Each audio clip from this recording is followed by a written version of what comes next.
Church, it's a great start already, and man, I get pumped up about World Mission Focus, and we kind of drip it and talk about it throughout the year, but I cannot wait. I truly believe you take those first steps of faith to be able to go and to say, okay, God, use me. It's not just the people that are out there. It's not just the people that do it for a living or anything, but God, would you use me? I think he will absolutely change your life, and you'll be amazed at the things that he's able to do through you. I keep thinking about simple things like when God goes ahead of a guy named Philip, and he's already prepared a guy in advance for him to talk to, and he just shows up, and the guy's like, hey, can you help me explain these things? And this is the way that the Spirit of God works. He just moves and he goes ahead of you, and he gets to use you along the way. And so I really hope and pray we are a church filled with people that recognize we have been sent into this world to engage his mission, all for the praise and for the glory of his name. Well, this morning we're going to continue in our series. We're in the big story is what we're talking about in this series. We're taking a look at the big story of Scripture, Genesis to Revelation, all the major themes and stories that tie the one big story of Scripture all together. You remember, we got good news, we got bad news, we got good news again, we got really, really good news in the big story. Right there at the very beginning, God created something good. We messed it up, bad news. Really good news is that Jesus came to make everything right. And the incredible news in the end is that Christ is returning again. He's going to make all things brand new. And we are tracking through the book of Genesis in the story. Somewhere in between points 2 and point 3 is where we are laying today. So we're going to be in Genesis 37, and we're going to go all the way through 50 different points along the way. We're going to be taking a look at the life of Joseph. I'm calling it Joseph's Fleas, and you'll see why towards the end of the message right there. But we're going to be taking a look at the life of Joseph. One of the things that I think we can all appreciate about Joseph's story is that his is a story that makes any of our family stories feel a little bit better about themselves. This is the definition of dysfunctional family story in Joseph's world right here. Joseph just happens to be probably the most annoying little brother scene that you could possibly imagine. Anybody else have any little brothers in their world? Anyone in here a little brother? Yeah, I happen to be both, and so we kind of got the dual role here. I've got a sister 10 years older than me, a brother 8 years older than me, so I played the little brother role for a number of years. I've got a younger brother. Problem with him is that he's about 6'2", 285 pounds, and so basically he got to do whatever he wanted to do growing up, and I was kind of the annoying older brother in that scenario right there. And so, but that is exactly who Joseph is. Joseph, you know from much of his story, it's a pretty famous one where he has this dream that his brother's gonna be bowing down to him. And then Joseph, in all of his brilliance at a young age, thinks that it's a great idea to share this dream with his brothers. Has that ever been a good idea? Can you imagine that scenario? He's feeling like, hey guys, I had a crazy dream last night. All of you guys are bowing down to me. That's literally what happens. It's not shocking that they get angry and that they get a little disillusioned, maybe want him dead. It's a dysfunctional kind of brotherly relationship taking place.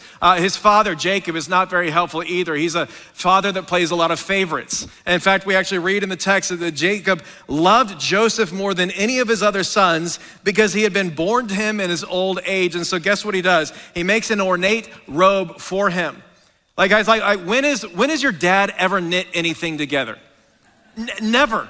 That never happens. And here's Jacob. He's playing favorites in the home, and Joseph is obviously the favorite. And so it is not shocking that there's a lot of family dysfunction in his story, that his brothers all want him dead. What is shocking is that the Lord has allowed for about 25% of the book of Genesis to be dedicated to Joseph's story.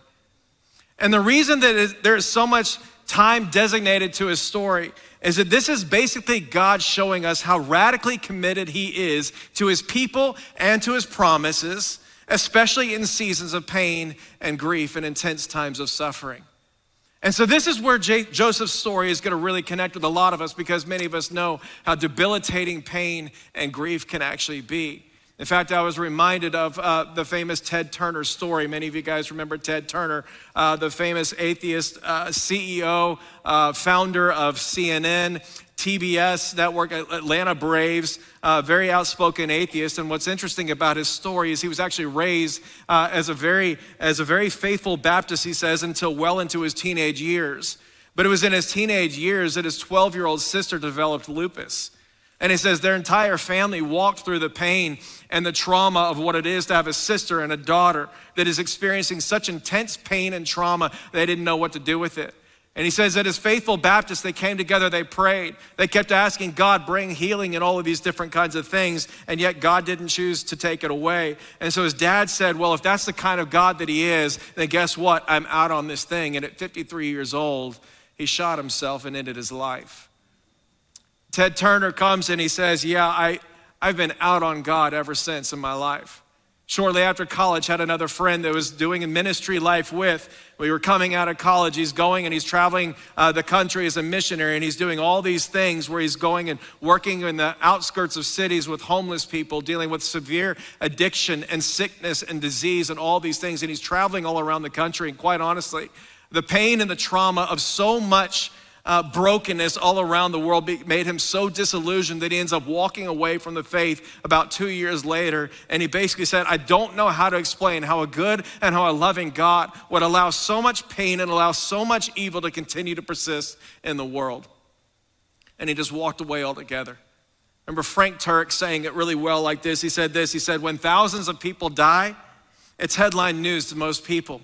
But when one person you know and love suffers, your entire world is turned upside down, and the only question you have is why? Lord, why? Why did you allow this? Where were you in the middle of it all? So for a lot of us, the question isn't really a philosophical question of how, I understand how things can take place, but for a lot of us, it's just the personal, human problem of going, okay, God, where are you in my grief? Where are you in my pain?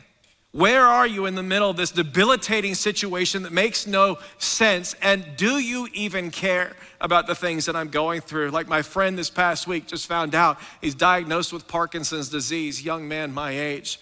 So grieving together, coming and saying, Lord, how in the world am I gonna do fatherhood? Am I gonna get to walk my daughter down the aisle? Some of us are going, okay, Lord, I see how like everyone around me in my world able to easily get pregnant, and we have not been able to get pregnant. For other people, it's the diagnosis. For other people, it's the job. And you're like, Lord, it's been 6 months and I've not had a paycheck. It's been a year and I've not had a paycheck. Or the paycheck that I've had, we're not able to pay the bills. Father, like what in the world are you doing? And so again, where's God in our pain? Where is he in our grief? And just how committed is he to his own promises and to his people? It's what he's going to show us in Joseph's story. And so it's a good one. If you want to open up your Bibles, Genesis 37 through 50 is where we're going to be. I'm going to put most of the passages up on the screen because we're going to cover a lot of territory right there. If you remember where we are in the big story, there's 3 promises that are shaping the context of where we come into Joseph's story right here. You remember what these promises are? Number 1, we've got the proto-evangelium, or in Texas, we like to say proto-evangelium.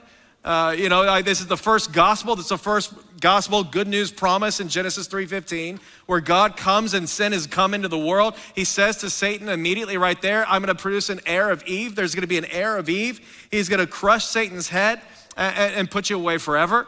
And so this is the proto-evangelium, the first promise right there. The second promise is the rainbow. This is going to be Noah's story. It's a promise of peace that's going to come through grace.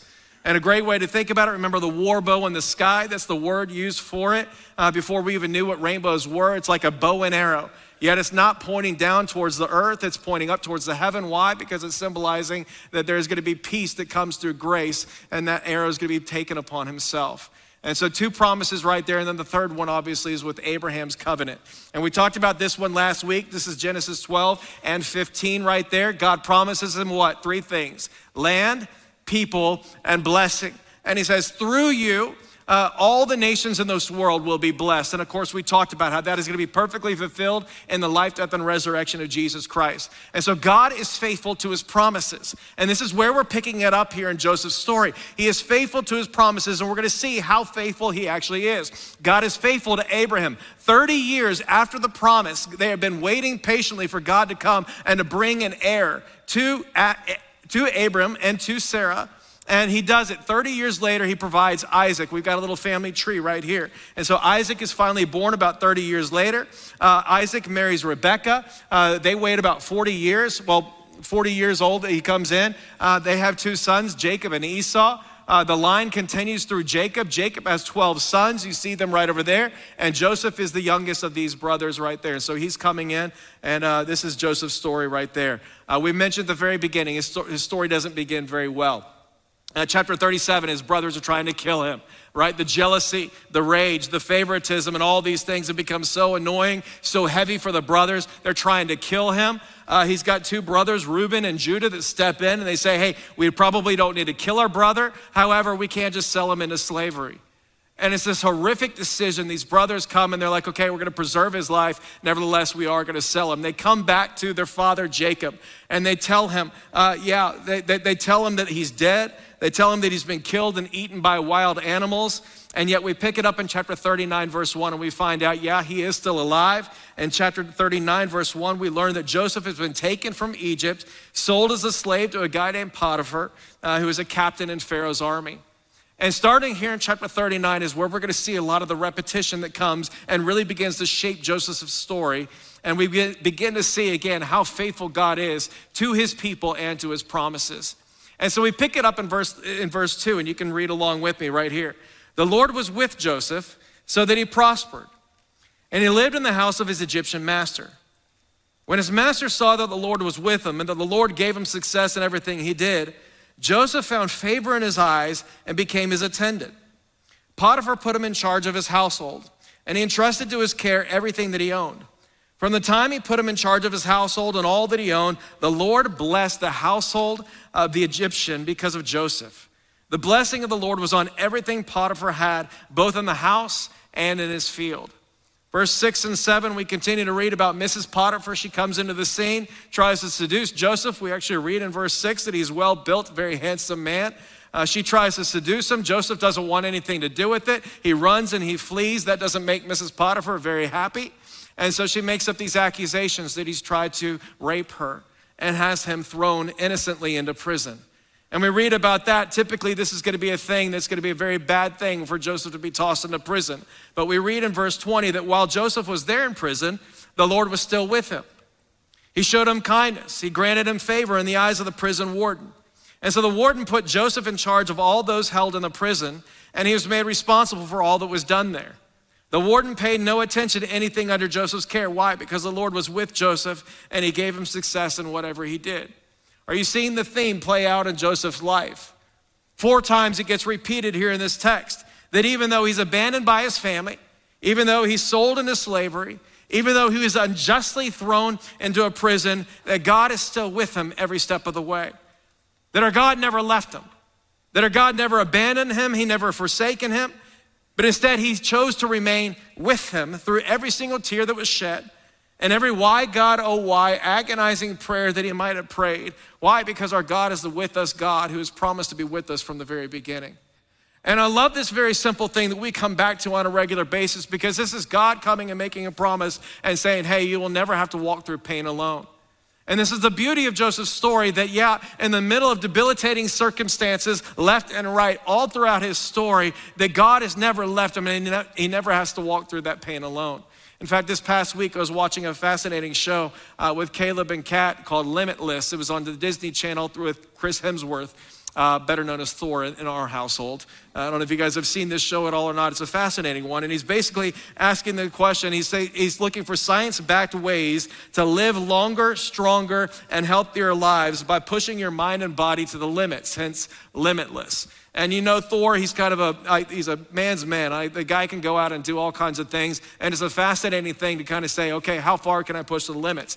This particular episode was a fascinating one, all about pain and all about difficulty. He'd experienced a lot of back pain himself. And so it's a fascinating one. He hires a coach, this expert in pain. He's an amputee that's experienced a lot of pain in his life. And he's taking him through this in order to teach him these lessons about pain. First scene, you come in, and he invites Chris into this thing, and he sets up all of these electric nodules all over his chest and his body. And he's like, okay, basically, I'm gonna shock you to smithereens. I'm gonna pump you full of electricity, and there's a scale, 0 through 30, and we're gonna see what your pain tolerance actually is. And so he's like, great, this is gonna be a lot of fun. And you see him all kind of, he's got these little nodules all over his chest, and he's like, here's number 1, it shocks him, and he's like, oh my gosh. He gets up to number 2, he goes up to 3, he gets up to number 4, and basically Chris is tapping out at number 4. He's like, stop it, I can't take it anymore, that is intense. And he's like, okay, that's great. So he writes it down, this is level 4. He invites in all of his friends, and he tests his individual friends too, and they develop their pain tolerance. And then he places them in a room. And he and a few of his friends together, and he says, I want you guys to play Jenga. They're all attached to these nodules right there. And you see at the bottom left of the corner of the screen, this is the coach right there. He's holding the little thing where he's pushing the buttons in order to shock all the friends. And he's like, basically, I want you guys to play Jenga while I am shocking you to smithereens, and we're just gonna see what happens. We're just gonna make these observations. And it's this hilarious scene where he's just shocking them, and they're like, oh my gosh. And they're playing Jenga, and they're making fun of each other, and they're telling him, oh, it tickles. They're trying to like retrain their brain. It tickles, this is funny. This is the most fun I've ever had. And they're going off, and they're just going off, and they're like laughing about it through the entire thing. And finally, the whole thing comes together, and he brings them back together in the room, and he's like, Chris, you wanna know what pain tolerance you're able to get up to in the context of your friends? He's like, you got up to number 15. You have a tolerance 4 times as much pain as you did when you were alone. And he goes, the reason I had you go through this little experiment is because you have to know that you were never meant to walk through pain alone. You've gotta understand, we were never designed to walk through pain alone. And he goes into the next scene, and he's out there training with the South Korean army. And basically this whole thing, he's got to go swim across this frozen river in order to retrieve this little case right there. And he's going about it himself. He can barely make it. He can't make it out there. Finally, another guy jumps in, and he's able to go with him. He's able to spur him on, and they're able to do it together. And together they're able to bring it back. And he's like, you have to understand, you were never meant to walk through pain alone. Isn't it incredible that God is here? And he's telling us loud and clear, church, you will never have to walk through pain alone. That you don't ever need to minimize the presence of God in your life and the goodness of God and in his faithfulness in these times of pain, in these times of trauma and trial and all the things that Joseph is going through all throughout his story. He's saying, hey, loud and clear, you have to understand, no matter what's happening around you, you will never walk through it alone. It's the goodness of God to come and to make us the promise of his presence. Going, it may feel like I left you. It may feel like I'm shunning you. However, the truth of the matter is I'm actually entering into it with you. And church, here it is. If our God is in it with us, it means he's got something there for us. And so this is something that we see about God all the time, that he won't always prevent the pain. However, he is able to redeem it. And this is the beauty of Joseph's story, that he won't always prevent the pain, but our God is able to redeem it. We read it starting in verse 3. The Lord was with them in Potiphar's house. And so the Lord gave him success in everything that he did. In other words, there's nothing good about Potiphar's house. There's nothing good about his circumstances right here. He didn't want to go to Potiphar's house. He wasn't planning to go to Potiphar's house. He wasn't trying to get him sold. He wasn't trying to break apart all these relationships. And the Lord doesn't prevent the circumstances from taking place, yet he absolutely redeems it by giving him incredible success in everything he does. Verse 4, he found favor in Potiphar's eyes. He's put in charge of everything in Potiphar's house. And so we read in verse 5 that the blessing of the Lord was on everything that Potiphar had and everything that he did. In other words, God's blessing and favor wasn't only on Joseph, but it was also on Potiphar and his household and everything that was around him.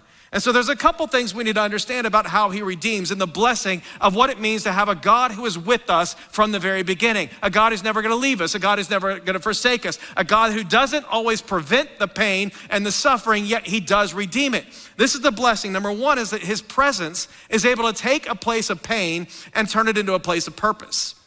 And again, we see this, that he's able to take a place of pain and turn it into a brand new place of purpose. In other words, we see this in his story. He's present in the pit. He's present in the palace. He's present in Potiphar's home. He's present even still with them in the prison. Notice what happens in verse 20. It says that while Joseph was there in the prison, God was with him.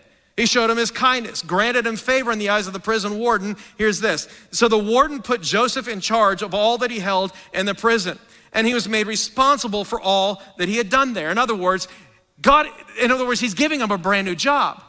That's what's happening. He's giving him a brand new set of responsibilities. In other words, he's taking him from a place of pain and he's giving him a brand new place of purpose. It's the same thing in chapter 41. Pharaoh's having a disturbing dream that needs interpretation. Guess what? Joseph is able to interpret dreams. They heard about his reputation. God gives him favor. He's able to interpret dreams. And so they bring him in. Pharaoh describes this crazy dream that he's been keeping him awake all night long. 7 fat cows are in this dream. There's 7 skinny cows. The 7 skinny cows end up eating the 7 fat cows. And one of them's holding a sign that says, eat more chicken. And he's like, I don't know what to do with this. It's the very first prophecy of Chick-fil-A that God's favor is going to be on this place. And And he's like, I don't know what to do with this. And he brings him in. God gives Joseph favor, and he's like, he prays about it, offers it up to the Lord, and he's like, here's what's gonna happen. He's like, there's gonna be 7 years of abundance, and there's gonna be 7 years of famine. And the Lord's saying, you better get ready for it all. And Pharaoh's hearing this all come about, and he's ecstatic about the news, obviously not so ecstatic about the famine, but ecstatic about the fact that, guess what, there's gonna be preparation. And he's so grateful about it that it says that he puts Joseph in charge of the whole land of Egypt to get everyone ready for the famine. In other words, here's Joseph, and he's getting promoted again. Why? Because he's able to take a place of pain and transform it into a place of purpose. He gets raises within these terrible circumstances that are ordained by God to come, and God is putting him into a brand new place of purpose. Church, can you imagine what it would be like if you knew that God might have brand new purposes for you in your place of pain? If you were able to see that in the moment, that yeah, he didn't prevent the pain, but guess what? My God is able to redeem it. And so maybe that means that there's a brand new purpose for me in the middle of my pain. I'm thinking about the Thomas Obadiah Chisholm story. He was a pastor in 1923. And he was a well-known pastor at the time, had a very flourishing ministry until the day that a chronic illness took over his life. He had to step out of the pulpit, step out of pastoring, and he was basically bedridden for the rest of his years. He talked about the pain of coming in and not getting to do the one thing he felt like he was called to do. Not being able to do the thing that, hey, this is the calling of God in my life. And he said he grieved it. And he cried out over and over, God, take this illness from me. And yet God never said yes in that moment. He says there was one day he's out there, he's crying out to God. He opens up his Bible to Lamentations, which is a very appropriate book to turn to. It's an entire book of grief and lament. He turns it to chapter 3. He says he got hung up in chapter 3 where it reads that the steadfast love of the Lord never ceases. His mercies never come to an end. They are new every morning. Great is your faithfulness. And so he says, I wasn't able to move on. I kept reading it and I kept rereading it.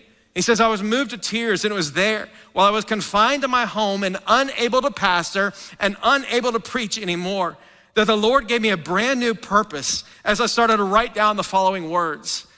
Great is thy faithfulness. O God, my Father, there is no shadow of turning with thee. Thou changest not, thy compassions, they fail not. As thou hast been, thou forever will be. Great is thy faithfulness. Great is thy faithfulness. Morning by morning, new mercies I see. All I have needed, thy hand hath provided. Great is thy faithfulness, Lord, unto me. For the past 100 years, literally millions of believers all around the world have been finding hope in the middle of insufferable pain. And it's all because of a day when God chose not to take away his pain, but instead to meet him in the middle of it and to transform it into a place of purpose. Church, what would it be like if you knew that your pain didn't have to be wasted? Can you imagine what it would be like if you knew that your pain didn't have to be wasted? Why? Because he is the with us God, and that he might have some brand new purposes for you in the middle of it. Like, can you imagine what it would be like if we were already well-versed and we knew and we were kind of in the middle of this thing saying, okay, God, like everything in my world has shifted, everything in my world has changed, yet I know what you do. You don't always prevent this pain, yet you are able to come and redeem it. And I already knew that because you are with me, because you are present with me, that God, you are able to do something with me in the middle of this circumstance. I'm thinking about a pastor locally out there in Waco named Jonathan Pokluda. He used to be a local guy here at Watermark here in the area. And I don't know if you follow him on social media or anything like that, but he's a pastor in Waco. God has been using him in incredible ways all around the country to stir up revival and gospel proclamation on college campuses left and right. He's out there a couple weeks ago getting ready for a sermon on a Sunday morning. All of a sudden, he wakes up one morning, he's not able to walk again. He can't get up. He is debilitated, and all of a sudden he starts shooting from within his hospital. He is diagnosed with Brown-Séquard syndrome. I may be pronouncing that one incorrectly. Brown-Séquard syndrome, which is a spinal cord injury that affects one side of the body. And we see him in the hospital coming and taking live to social media, and he's all of a sudden like, hey guys, coming to you live from the hospital right here, JP. The Lord has shifted up my mission field this week. Nevertheless, here I am. He's changed everything up. I'm not gonna be able to be with you Sunday, but here we are. And you see story after story of him coming and praying with different people in the hospital and engaging some of the nurses and some of the technicians that are coming in, sharing the gospel with them, leading different people to faith, all on social media for the world to see in order to come in and say, yeah, my mission field has been shifted, but the mission hasn't actually changed. Like how many of you know, like, can you imagine what it would be like if you knew that, yeah, he didn't prevent the pain, he didn't prevent this circumstance, yet God is able to meet me in the middle of this pain, and he's able to transform the entire thing and bring about a brand new purpose. Can you imagine the difference that it might make? Like I'm thinking of Blair and Aaron Cushman, who suffered through the horrific loss of their firstborn child during labor, and how over time, through the comfort and love of so many people around them, the Lord reminded them of that exact same thing, that our God is able to meet us in these places of pain, bring us a brand new place of purpose. And so they began a brand new, incredible ministry called Hope Mommies, which our church is involved in still to this day. Incredible ways, one of our mission partners that exists to provide Christ-centered love, community, and support to women and to families who are also grieving because of an infant loss. Think of the number of families here who have told their own stories and have shared these same things, that are serving there, loving there. Why? Because God has done the exact same thing. He has met them in a place of pain, and he has transformed that story into some sort of a brand new purpose. And so here's Joseph, and he's left for dead, sold to a natural enemy, unjustly thrown into prison and accused of things he did not do. And yet we find him in what? He is thriving, because he knows the God who is with us in his pain. And yet, he doesn't always prevent it, but he knows that our God is able to redeem it.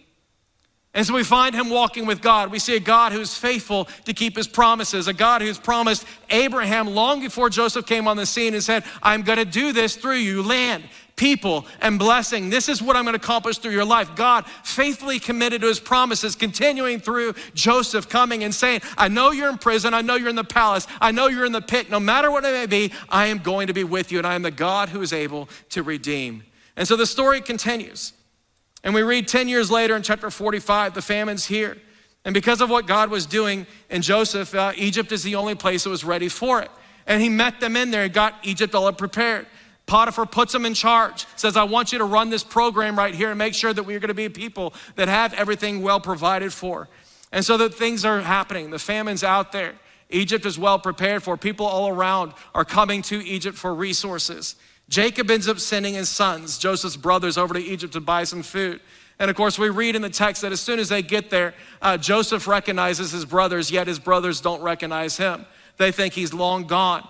In fact, they probably show up, and yeah, he's probably got the head garb and the headdress that he's wearing from a position of prominence right there, all the makeup of a pharaoh and the prominence that he has in that home. And so they don't recognize that it's their younger brother, Joseph, that they sold off years prior to that. And so Joseph is going along with it, and he's playing with it a little bit. He's talking with them, and he's trying to put them through all these different tests to figure out, okay, have you guys changed? Have you guys changed, and are you for me? Are you still against me? What's going on here? And he's playing it cool. He's talking to his brothers, putting them through all these different tests. But at the beginning of chapter 45, it says that he is so overcome with emotion that he can barely control himself. And so he rips off his headdress, reveals himself to his brothers, and cries out, it's me, your brother Joseph. Can you imagine what that situation must have been like for his brothers at that time? Like, you think that this is a good revelation for him? Or do you think this is kind of like an oh crud moment? Like, the guy who is in charge of our livelihood, the guy who is in charge of all of Egypt, that's our younger brother that we tried to kill and have tossed away years and years ago. They're not happy about it. And yet I want you to notice that his response in the middle of it all, that it's not filled with bitterness and it's not filled with resentment. We read this in 45 verse 5. Joseph says to his brothers, now, don't be distressed and don't be angry with yourselves for selling me here. Church, who says that in their right mind? Like, would you be able to say that to your brothers who sold you off? Don't be angry about it. Don't be upset about it. He says, it was because it was to save lives that God sent me ahead of you. And for 2 years now that there's been a famine in the land, and for the next 5 years, there's gonna be no plowing, there's gonna be no reaping. But God sent me ahead of you to preserve for you a remnant on earth and to save your lives by an incredible deliverance. Church, isn't that awesome? That here's Joseph so confident so confident of what God is doing in his life, what God is doing for the nation of Israel toward his promises to Abram, that he's a faithful God, proving to be faithful to his word, that has set him free from anger and resentment, and anger and a resentment that would keep many of us bound up for years and years and years. Dare I say that many of us may be there today, in a very similar place of kind of holding on to the past and the pain that we have experienced and we have walked through, the true injustice that we have actually walked through, the things that were horrifically wrong, walking in years of bitterness and pain. And here's Joseph, and he's not shaming them. He's not beating them as soon as he sees them. He's not punishing them more and more. Instead, he's saying, hey, don't beat yourself up, because God was saving lives through all of this, and none of it would have happened unless you did what you did. And this is the part that I think sounds a little bit creepy, a little bit weird, because it sounds like he's saying, hey, it's actually good that you did the things that you did. And I want you to hear loud and clear, he is not saying that it is good that they did the things that he did. How do we know that? Scripture is abundantly clear. Bad is always bad. Evil is always evil. It is why Christ is returning again, to make all things brand new. No more suffering, no more sin, no more sadness, no more pain. The old things will have passed away. Behold, new things will have come. And so he is not calling these things good. What he is saying is that until that day comes when there's gonna be no more sin, no more sickness, no more suffering, no more pain, the way that he is proving his love and his power over our pain is by taking it and redeeming it and turning it into something good. And this is what he's able to see. I love the way that Tim Keller talked about this, even in his latter years, his latter stages of battling cancer towards the end. He goes back and he quotes some of his earlier work, and he poses this again, and he says, if we could just have 2 seconds in heaven to see through the lens of eternity, all of our pain would make sense, because we would fully understand how the good God ultimately creates suffocates every temporary difficulty we've ever faced. In other words, if we could just get a glimpse of heaven for just 2 moments, we would see how the glories that are still to come make everything that's going on right now absolutely worth it, that our God is able to come and meet us in a place of pain and turn it into a place of purpose and turn it into something that's good. It's why years later in chapter 50, he sees his brothers once again, and he very calmly acknowledges the pain. And I love this passage as the story kind of wraps up in chapter 50, and he says, yeah, what you guys meant for evil against me, you guys meant evil against me, but guess what? God meant it for good, in order to bring about this present result to help keep a lot of other people alive. Church, isn't it incredible that God is able to take something that was very, very clearly meant for evil, something that was horrifically evil in every possible way, and that God's able to use it for something that's good? Because he's the with us God who's been with us from the very beginning. That even as soon as sin entered in and broke into the picture, that God came and said, you know what, I'm gonna make a way for us to have fellowship once again. That I'm never gonna leave you, I'm never gonna forsake you, that I'm gonna come and I'm gonna be present with you. Do not take lightly the promise of God, that he is with us in the good, he is with us in the bad, he's with us in the blessing, he's with us in the pit. He's with us in the palace, he's with us in the prison, that our God is with us, and that the with us God is able to come and redeem these broken places and bring life to it once again. Church, can you imagine what it would be like if we were to live with that kind of a confidence here today?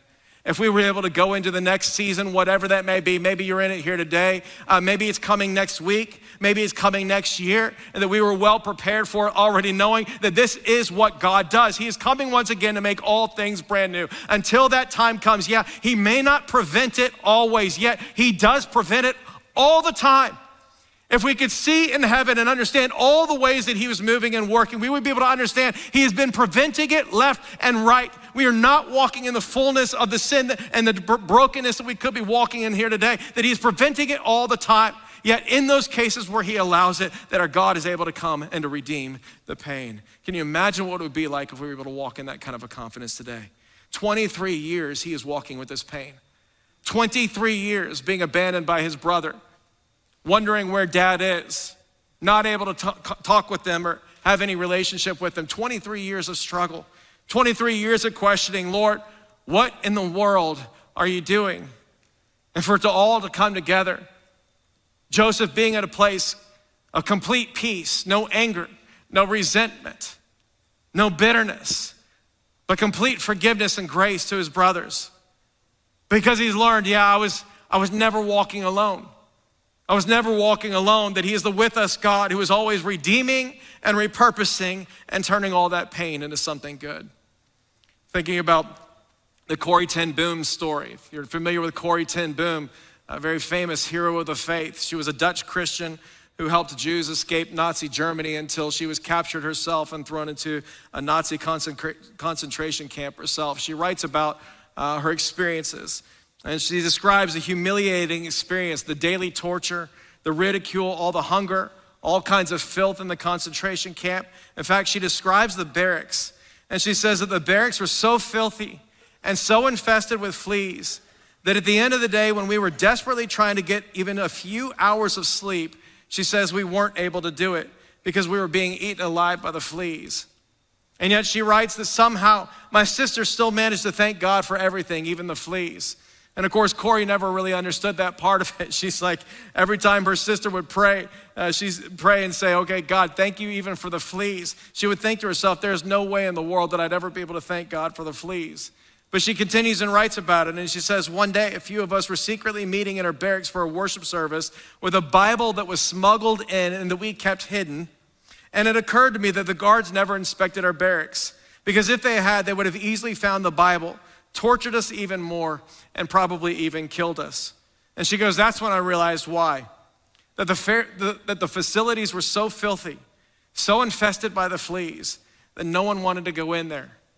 And she says, that's when I realized that my sister was right, that God was at work, even in the fleas. And I love that, because this is a reminder in Joseph's story. God coming and saying to you, God coming and saying to me, that he's always at work, even in the fleas. To know that there is nothing wasted in the economy of God, not the pit, not the palace, not the prison, not the poverty, not the hunger, not the lies, not the false allegations, not the famine. Not one tiny flea is wasted, because he's the with us God, and there's absolutely nothing that he can't repurpose. There's absolutely nothing that he can't redeem in order to bring about his long-term glory and our good. And so the question I've been wrestling with all week long is, okay, Father, am I at a place that I would be able to thank you for the fleas? God, am I willing to thank you even for the fleas that come into my life? And I would ask you that question here this morning too. Are you at a place where you are so confident in the presence of God in your life, the goodness of God in your life? You recognize that, yeah, he may not always prevent the pain, but guess what? He's able to redeem it. And that you may not be able to see it in that moment, but are you at a place where you're able to come and say, God, I'm even thanking you for the fleas in my life? Some of us are there. Some of us are in that place, and the pain and the grief is just debilitating. That you would see that God is not a God who is far away, that he's a God who draws near. It is a God who comes near to us, and he enters into our pain, and he turns it in, and he transforms the entire thing into a brand new place of purpose. He redeems these broken places, that we would be a people that are free of the bitterness, that we would be a people that are able to walk in forgiveness and grace to people that may have even hurt us in the past, recognizing that God is able to meet us in those places and turn these broken places into things that are brand new. My hope and my prayer is that God would meet us this morning, recognizing, much like my friend this past week, that God is present in these places. Man, that you would see that he's even working in the fleas, that you would be able to come to him in the grief and in the sadness, and you'd be able to sing again and say, Father, would you come and would you redeem these tough places and these broken places in my life? And so, Father, we love you, God. Lord, I want to pray for anyone here today that maybe they are in the pit, maybe they're in the palace. God, maybe they're in that season. It just seems like you're just crying out over and over again, Father, where are you? What are you doing? God, I pray that you would come and that you would draw near. Lord, that we would recognize and be able to see, God, that you are the with us God who's been with us from the very beginning. That you're the one who's able to bring purpose out of the pain. Father, I pray, Lord Jesus, that you would draw near to someone here this morning. God, that we would see it and be reminded of the fact that you never shied away from pain. In fact, you entered into it even more in the life, death, and resurrection of Jesus Christ. When you decided to condescend from heaven and take on flesh, you came to us. You walked through pain yourself so that you could redeem it, so that you could give us life, hope, newness of life with you now and forevermore. So God, we praise you for who you are, for all that you do, God. And I ask that you would draw near, that you would enter in right now in Jesus' name.